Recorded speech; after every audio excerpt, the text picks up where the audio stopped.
From where start? Daily life. Punit, daily life? Yes, Yes, ma'am. ma'am. Daily life. Okay. Daily life is also full of the time sense. We think one event occurs after or before another. The thought is often in our mind, and much of our talk and action proceeds from that assumption.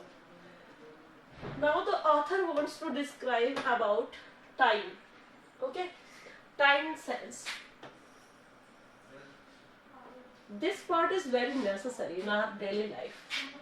Daily life was also full of the time sense. It means early in the morning you wake up, and after it you take class, and all the activities are according to it. Okay? So what is necessary? Time is very necessary.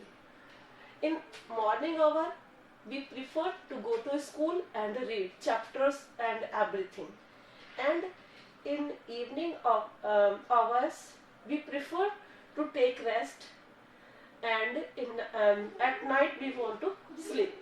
This is the time routine of our life. Okay, so in daily life there is also importance of time. Okay, we think one event occurs after or before another. It means all the events are fixed according to the time. We make always timetable, and who doesn't make a timetable, they cannot be succeed in their lives. So that is why what is necessary? Timetable is very necessary. If you want to give any examination and anything, then you should first of all make a timetable, which is very important in our life. Okay, then the thought is often in our minds, and much of our talk and action proceeds from the assumption. Now, the author is telling here that thought is often in our minds. Thoughts are very necessary in our minds about time period. Okay? Just as I always tell you that you should make first of all your timetable if you want to get good marks in your examination. Okay, if you decide your timetable first of all, then you should do all the things according to it. In the same manner, in schools you have seen that timetables are very necessary. So timetable making is a main part of the schools. Okay, so that is why you become prepared with your book to read the chapter, and your timetable mindset of you. क्योंकि जैसे ही आप time table के according books निकाल के बैठते हो, जैसे literature का पीरियड, ये कंपलसरी का पीरियड, ये पॉलिटिकल का पीरियड, ये ज्योग्राफी का period, all the periods are very important for you, but the timetable is also fixed for it. So that is why all the events will be according to the timetable. So here the author wants to describe about timetable. It means our mind also set according to the timetable. Clear? I want to give only example of it. And much of our talk and action proceeds from that assumption. Our talk, our action, from that assumption. Assumptions, it means if we will imagine it कि देखो मैं literature इतने बजे पढ़ा दूंगी, okay, then it may be not possible. It means देखिए क्या होगा, हम चाहेंगे हम लिटरेचर इतने बजे पढ़ाएं, दूसरा चाहेगा मैं ज्योग्राफी इतने बजे पढ़ाऊं, या अदर चाहेंगे कि मैं हिस्ट्री इतने बजे पढ़ाऊं, then what will happen with us? हमारा टाइम टेबल फिक्स नहीं हो पाएगा. Clear to you? तो that's why time table is must. पहले सबसे पहली चीज क्या है? Time table. और टाइम इवेंट्स, उसके बाद में जो भी इवेंट्स होंगे, इवेंट्स फॉर एग्जांपल हमने मान लीजिए पीरियड्स अपने सब्जेक्ट के, ठीक है, तो it's will be according to the time table. अब इसमें क्या होगा, हम assumptions के अकॉर्डिंग नहीं कर सकते. assumptions का मतलब होता है हमारी जैसे कि कल्पनाएं, हमारी भावनाएं, जो हम चाहें वो कर ले, ऐसा नहीं होता. Time table should be fix. अगर आपको अच्छे मार्क्स लाने हैं, लाइफ में कुछ बनना है, अगर आपको अपनी लाइफ में बहुत अच्छी पोस्ट लेनी है, then you should make time table first. सबसे पहले आपको टाइम टेबल बनाना होगा और उन टाइम टेबल के अकॉर्डिंग आपको प्रिपरेशन करनी होगी। Then much of our talk and action, but not all, there seems something else in life besides time. देखिए क्या होता है, much of our talk, हमारी ज्यादातर बातें, हमारे ज्यादातर एक्शन, but not all, लेकिन सारे नहीं, there seems something else, जो कि थोड़े से अलग दिखाई देते हैं in life besides time. besides मतलब होता है टाइम के अतिरिक्त, यानी besides का मीनिंग क्या होता है, beside and beside, two words are here, beside. Okay, what is the meaning of beside? Along with.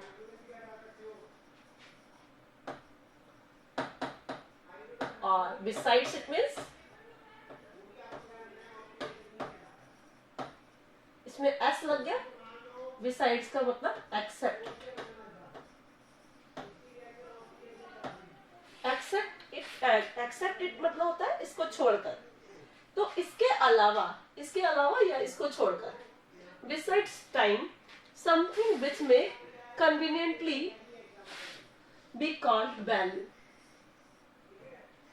Something which is measured not by times और आवर्स बट बाय इंटेंसिटी। देखिए क्या होता है यहाँ पर, ऑथर क्या बताने चाह रहा है आपको कि जैसे कि हम आपको बता रहे हैं कि कॉल्ड वैल्यू क्या हुआ। देखिए वैल्यू आपकी कब बनी, जब आपने टाइम टेबल सेट किया, टाइम के अकॉर्डिंग स्टडी की, और उसके बाद एक पार्ट आ जाता है आपका वैल्यू। ओके, अब आपने क्या गेन किया इससे, value. Okay, something which is measured not bye minutes, value को हम मिनट से मेजर नहीं कर सकते, आवर से मेजर नहीं कर सकते। Okay, and but by intensity, intensity मतलब होता है छा जाना या अपना इफेक्ट डालना लोगों पर, परमानेंट इफेक्ट डालना, समझ गए। First of all we should make time table and we should study so much, and after it we become valuable, and value is very important because of it cannot be measured by minutes or hours. यानी जो बड़े बड़े लोग होते हैं, बहुत बड़े बड़ी पोस्ट पर होते हैं, ऊंचे होते हैं बहुत ज्यादा, तो वो कैसे आते हैं, वो 2 मिनट के लिए आते हैं। ओके, और उनका टाइम जो 2 या 15 या 20 मिनट वो रुकना, उनका वो सबसे इंपॉर्टेंट टाइम पीरियड होता है, यू नो।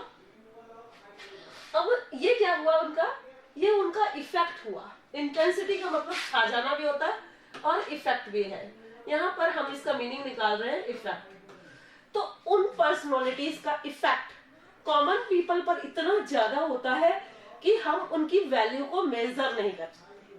समझ में आया, यहाँ पर टाइम हार जाता है। हार कैसे जाता है, जैसे कि मतलब यहाँ पर टाइम की वैल्यू नहीं होती, उस समय उनके आने की वैल्यू होती है। क्लियर, समझ में आ रहा है आप लोग को। Hello, students, are you studying? Are you here or not? Tell me. Yes, ma'am यही है मैम, सब यही है। ज्योति? Yes ma'am. हाँ, मैम ज्योति बाहर घूमने गई या फिर और कुछ कर रहे हो तुम लोग? नो मैम, पढ़ रहे हैं। बता दीजिएगा आप लोग, जिस समय पढ़े उस समय पढ़े से केवल, और उसके अलावा कुछ मत करें। Are you listening? Okay ma'am. All of okay you? Ma'am. होने? ओके। हाँ बताइए, have you understood all the things whatever I have explained here? किसकी वैल्यू क्या चीज सबसे ज्यादा इंपॉर्टेंट होती है हमारी लाइफ में?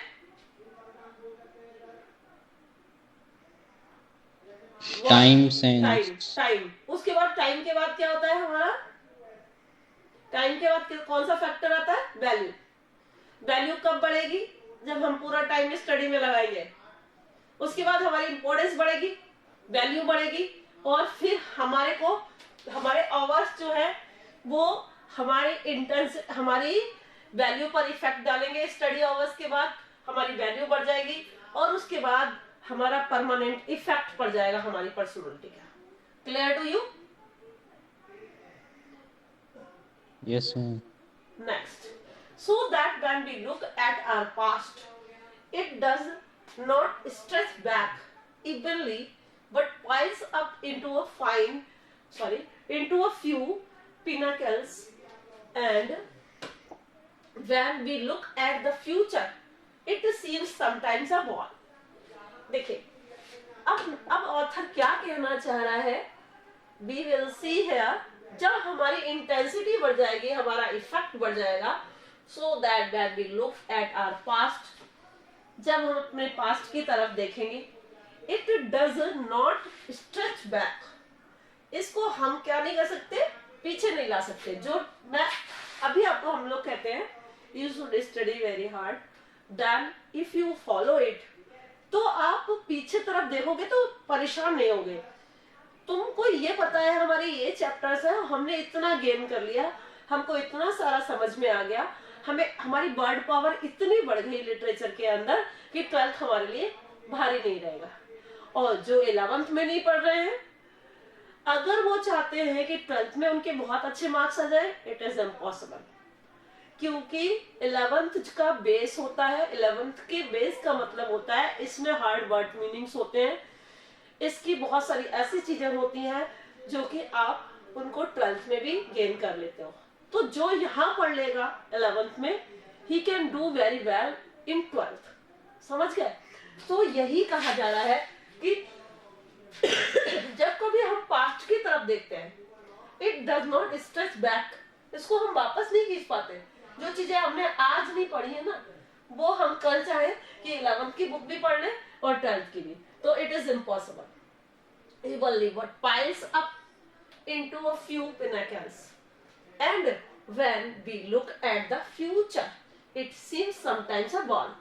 लेकिन जब हम ये देखें, but piles up into a few pinnacles, मतलब कि जो थोड़ी चीजें होती हैं वो पाइल्स अप हो जाती है। पाइल्स मतलब एक ढेर में आ जाती है हमारे सामने, और कुछ ऐसे पिन पॉइंट्स भी होते हैं जो कि when we look at the future it seems sometimes a ball। अब वो पिन पॉइंट क्या करते हैं, वो पिन पॉइंट एक दीवार की तरह हमारे सामने खड़े हो जाते हैं, समझ में आया? वो ये कहना चाह रहा है कि when we look at the future, जब हम फ्यूचर की तरफ देखते हैं तो it seems sometimes a ball, ये हमें एक दीवार की तरह दिखाई देता है। नेक्स्ट, समटाइम्स ए क्लाउड, कभी बादल की तरह, समटाइम्स ए सन, कभी सन की तरह, but never a chronological chart, लेकिन कभी भी एक क्रोनोलॉजिकल चार्ट की तरह दिखाई नहीं देता। I want to tell you, देखो फॉर एग्जांपल, मैं एग्जांपल देके ही समझाऊंगी, तब आपको चीजें क्लियर होंगी। Into a few pinnacles and when we look at the future it seems sometimes a ball, यानी कि जब मान लीजिए फॉर एग्जांपल आपने 11th में स्टडी नहीं की, आपने लिटरेचर 11th में नहीं पढ़ा and you want to get literature in 12th class, then what will happen with you? आपको उसके टर्म्स, उसकी लैंग्वेज, उसके बारे में जो भी इंपॉर्टेंट थिंग्स हैं, यू डोंट नो एनीथिंग, आपको वो कोई भी चीजें नहीं आती। देन आपके सामने एक वॉल की तरह, एक आपका दीवार की तरह आपका फ्यूचर है, क्योंकि अब आगे, अब अगर आप मार्क्स चाहते हो लिटरेचर में, it is impossible to get in 12th class. In single 12th class you can not understand well, in the comparison of 11th and 12th, both standard you should study hard, then you can take good mark definitely। अगर आपने 11th अच्छी तरह से पढ़ा, फिर 12th में literature पढ़ी, then you can get, ये नहीं है कि लिटरेचर में नंबर नहीं आ सकते, आएंगे आपके बहुत अच्छे marks if you will read in 11th and 12th both। अब आप केवल ये सोच के चलते हो कि 11th क्या है, होम क्लास है, so that's why हमारा इसका कोई इफेक्ट नहीं पड़ेगा। बिल्कुल इफेक्ट पड़ता है, 100% इफेक्ट पड़ता है। अगर बच्चा 11th में गेन करता है, then he can take much in 12th standard. अब नहीं तो उसका फ्यूचर उसे क्या लगता है, वॉल की तरह, दीवार की तरह। समटाइम्स अ क्लाउड, कभी कभी वो क्लाउड की तरह लगता है। क्लाउड बहुत ऊंचे होते हैं, और मतलब इतने भी ऊंचे नहीं, स्काई की तरह नहीं, लेकिन फिर भी ऊंचे होते हैं, और उनको गेन करना इम्पॉसिबल होता है, ठीक है। अब उसके बाद समटाइम्स सन, और कभी बहुत सन की तरह लगता है, ठीक है, जो कि हमारी रीच से बहुत दूर होता है। Next, but never a chronological chart, लेकिन वहां पर एक क्रोनोलॉजिकल चार्ट नहीं होता। Chronology it means chronological chart, it means future की पास्ट की सारी घटनाओं का क्रोनोलॉजिकल चार्ट कभी भी नहीं बनता। इस डेट पर ये, इस डेट पर ये, इस डेट पर ये। कोई नहीं देखता कि पिछले टाइम आपने क्या किया, सब ये देखते हैं कि आज आप क्या हो। Clear to you? कल आपको आपके जब आप किसी पोस्ट पर चले जाओगे तब क्या होगा, लोग ये देखेंगे कि आप इस पोस्ट पर हो। समझ गए?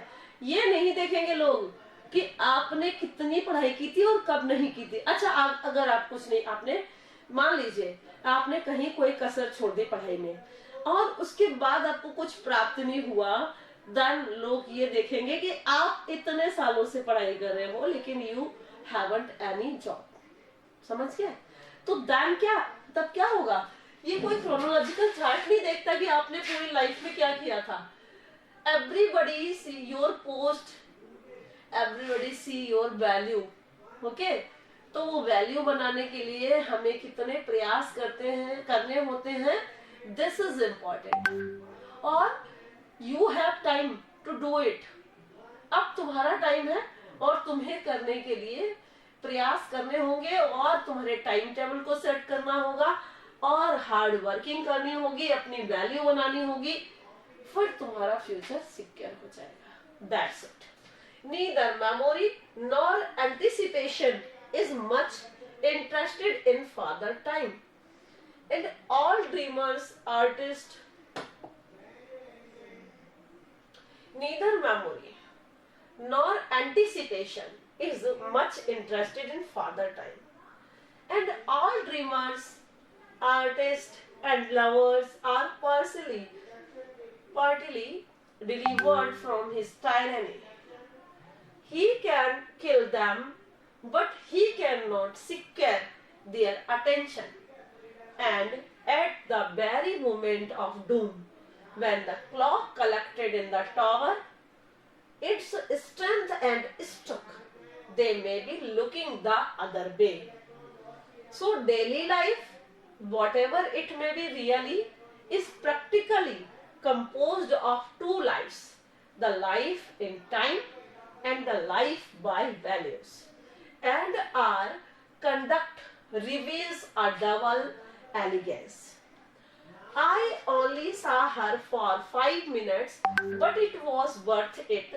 There you have both elegances in a single sentence, and what the story does it is to narrate the life in time. Now, what the author want to say here, neither memory nor anticipation of much interest.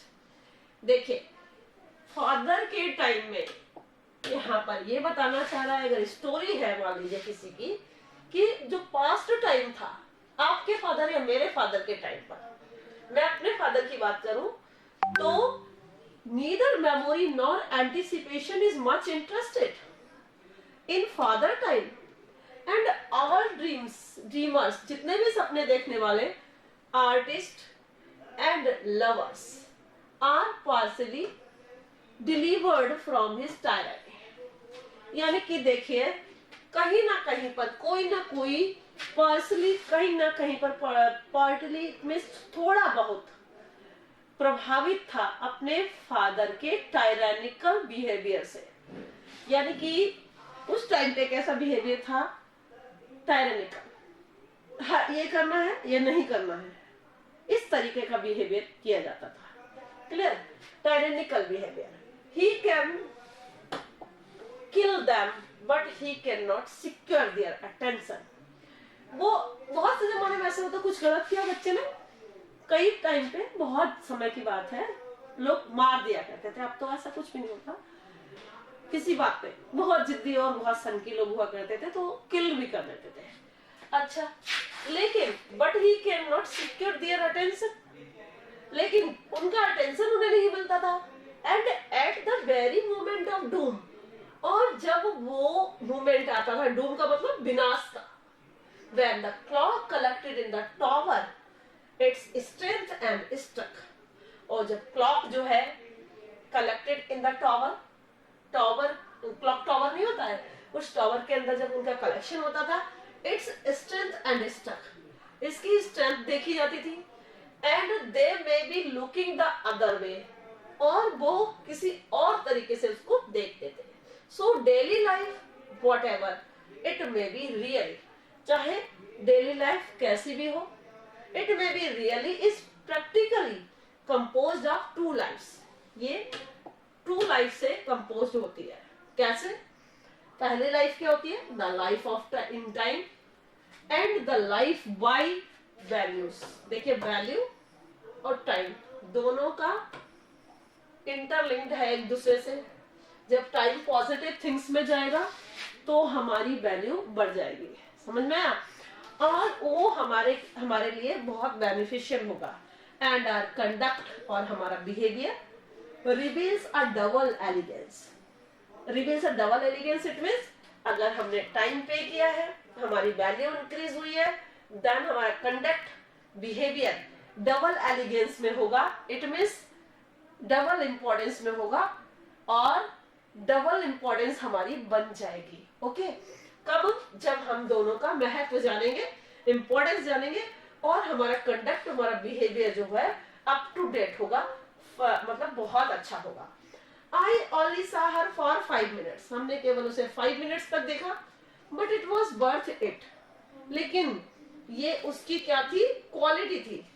There you have both elegancies in a single sentence. देखिए कैसे इन दोनों की value की और time की दोनों का use होने पर ये सिंगल सेंटेंस में इंपॉर्टेंट रहा. इट मीन्स दोनों ही paid much time in study and he became IAS officer. ठीक है, यानी एक ही सेंटेंस के अंदर दोनों चीजें, उसने बहुत मेहनत की, हार्ड स्टडी की, और वो एक क्या बन गया? इंपॉर्टेंट ऑफिसर बन गया. क्लियर? समझ में आ रहा है आप लोगों को? Hello, yes ma'am. Yes madam आ रहा है. क्या कर रहे हो? मुझे ये बताओ. तुम लोग पढ़ रहे हो? मुझे डाउट मैम लगता है. मैम सुबह तो मच्छर मार रहा है. Yes, hold it. What I have explained here. Tell me. एक भी बता देगा तो समझ जाऊंगी कि पढ़ा है. बताइए. हम जो दो तरह की लाइफ बताई हैं इसमें, टाइम, हाँ. Life in time and life in value. हाँ, तो क्या करना है? दो तरह की लाइफ बताई है, उसमें क्या क्या चीज है? क्या सेंटेंस हमने अभी बताया? क्या चीज होनी चाहिए इसके अंदर? हम डबल एलिगेंस होगा तो फिर सक्सेस हो जाएंगे.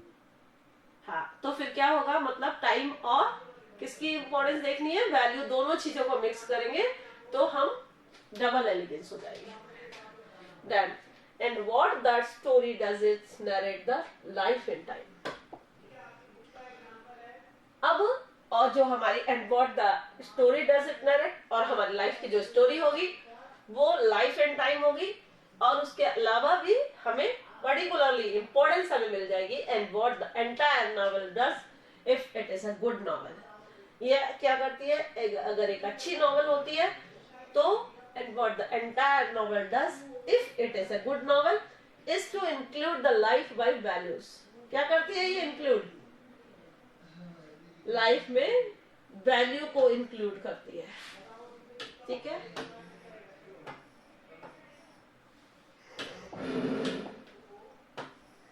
as well using devices hereafter to be examined. और इसके बाद using devices hereafter to be examined. Devices का, इसके अंदर कौन सी डिवाइसेस का यूज किया जाता है, उनको एग्जामिन किया जाता है. मैम टाइम हो गया. I know. So now the time is over and I want to close. Okay, thank you, have a nice day. Thank you ma'am. Ma'am. Thank you ma'am. Okay.